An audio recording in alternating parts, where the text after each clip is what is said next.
Hello and welcome to Industry Spotlight with Creative First. Our guest today is Alankrita Srivastava, film director and screenwriter with a penchant for telling women's stories. Alankrita has worked with Prakash Jha Productions since 2003 and has contributed to significant films such as Rajniti, Khoya Khoya Chand, Dil Dosti, etc., Apharan, and Ganga Jal.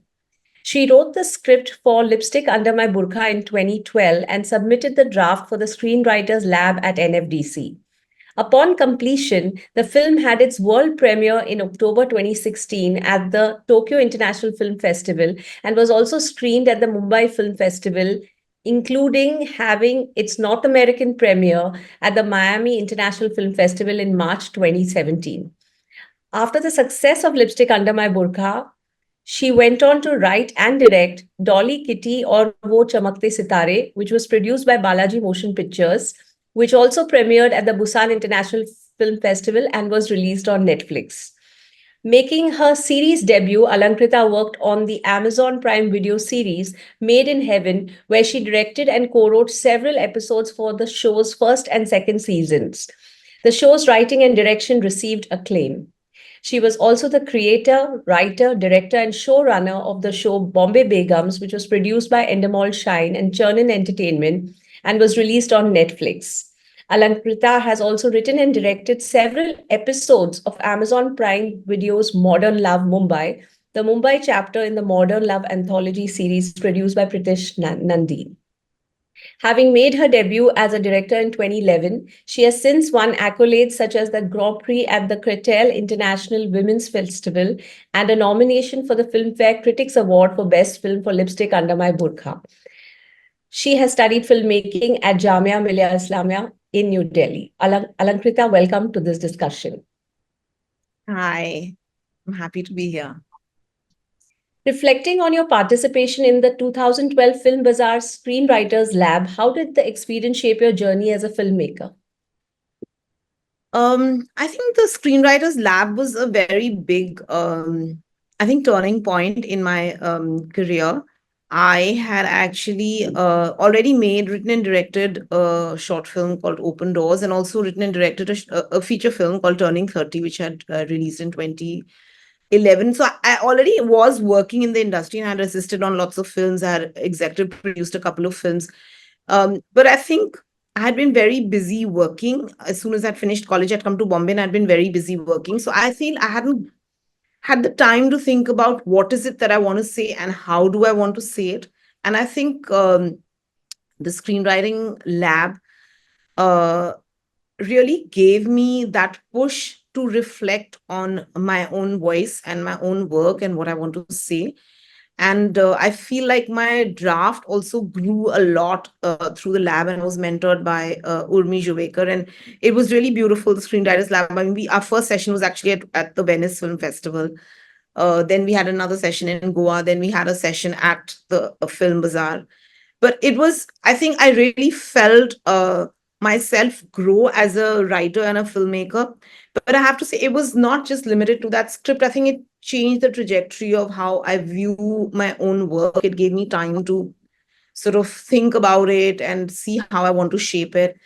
So I think it was a very, very beautiful journey. And I think I was very fortunate that I had a really great mentor in Urmi, who's a very seasoned screenwriter. And I think she really helped me find my voice. And I'm still very grateful to her because I feel like the way she sort of knew my script and try to understand what I want to say. I thought that was very, very amazing and very helpful. And she continued to mentor me long after the lab was over and all of that. So I think it's a very beautiful experience, and I definitely feel like the idea of doing a screenwriting lab is very, very helpful. How did the Screenwriting Lab deeply influence your approach to storytelling? Because I think what this kind of sessions we had at the lab really began with, like, who are we? What do we want to explore? Why do we want to tell stories? And therefore, why are we telling this particular story? So I think the idea of finding yourself more clearly in that story, being more aware of your intentions, and then shaping the film, I think that really sort of helped. And I think just having that, I think that sort of it opened up also, I think, a method for me to look at my my storytelling per se from the lens of like to really own that character driven journey, which is what I think I'm really drawn to. And I think it encouraged me to find that also. I think to make, like, I think some things became clear. Like, I really like telling stories where the universe is a very, it's through the eyes of the women protagonists. And I feel that articulation in my head happened during the screenwriting lab, that actually I want to tell stories not from a third person perspective, not it's not a bird's eye view. The view is the protagonists, one or two or three or four, the female protagonists, and what they're going through. And the film is going to unfold the way those women are seeing their lives. I think that one shift has shaped all my work, because then I'm like, oh, I can own this. I don't have to pretend that I'm showing every some neutral point of view or the point of view of the male characters. I think I'm very clear in when I'm setting out to do that kind of work. So I think that recognition, that ownership, that understanding, I think that really helped me. It's helped me a lot, like, throughout. So yeah, I think that I would say was the key. And I think also that feeling of rooting the characters. I mean, I when I had submitted my script, it was already rooted, but I think, marrying the characters to the world, I think that's also something I started doing more and more post the lab. So I think, and I think a lot of respect for the process of writing and rewriting, and not feeling like, why am I rewriting again and again? So I think that is well. And also owning your politics on the material.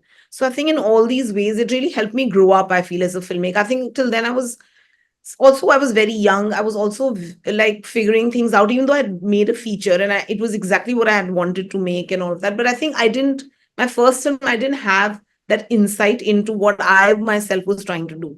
So I think post the lab, I think everything else I've written, I've tried to like be more aware of, what I'm doing and what the sort of what I'm setting out to do. And also then how, what am I setting out to do? And then is, what do I do if I want the film to go there, to really accomplish that goal of whatever I've set out to do. For filmmakers navigating challenging themes or bold stories, as you did with Lipstick Under My Burqa, how can they balance authenticity with market viability? I don't know. I don't think about all these things, to be very honest. I feel like you should try and tell the stories you want to tell them as honestly as you want to tell them. I mean, for me, I mean, now there are many younger filmmakers and writers, and I think they've grown up in a very different India. I feel the India I grew up in, there was already um a sense of being inhibited. And I think we carry that sense of being inhibited, whether it's in a personal, I mean, I do, whether it's in a personal space or it's in a socio-cultural space, having seen popular works function according to a particular sensibility, and the fact that there is censorship in India, and there's always been, and there's a particular kind of sensibility. And also, I feel we anyway carry all that with us, that knowledge of this is where I am. And um so I have not felt like I have to do something extra either vis-a-vis market and all. I can't think about all that. I feel like for me the primary audience of of whatever I'm writing, whether it's a show or a film, is me. It should make sense to me, and if it makes sense to me, I know that there will be some people to whom it'll make sense, because at least it's making sense to me. And I do feel that I think over the years what I've learned is that you have to have conviction in what you're doing, and you will create your audience. It may not be the largest audience, but if you have conviction in what you're doing, you will build and create that audience. What message do you have for the new wave of storytellers participating in Film Bazaar this year? The message that I have for the filmmakers participating is, uh, I think it's a really wonderful space to exchange ideas and thoughts. And I think one shouldn't feel like there has to be a short term gain. I think it's an experience. And I think it's very important to savor the experience, because sometimes, if you're very young, you feel like or new and you're going for maybe for the first time, you think you're going there and immediately things are going to happen. But I don't think Film Bazaar is only that. Sometimes that happens, but I think Film Bazaar is a place where it's a curated interaction space. So I feel you get to interact with other filmmakers, you get to interact with producers from other countries, you get to interact with a lot of people who are your colleagues actually, but you don't really get to see them in Bombay. So I feel it's really nice to have those interactions, and maybe nothing will come of it immediately, but I think these are very precious. I feel these are very precious experiences, and you'll end up learning and growing a lot through them. The other thing I feel is that if you're a young filmmaker, I think it's great to aim to have a project of yours in the market. I feel that makes Film Bazaar more useful. So I actually have been to Film Bazaar a few times, but always with, so once I was in the screenwriters lab, then once I was in the co-production market, and once I had my film was in the work in progress lab. So being in like in one of these programs really makes the experience even better. Tell us about your experience of getting lipstick under my burqa from script to screen. It's a very, very long story, but I have to say that it was not a short journey, it was a long journey. I had the idea, like, I think while I was filming Turning 30, I got the idea for lipstick. Then I wrote a draft, which then I submitted.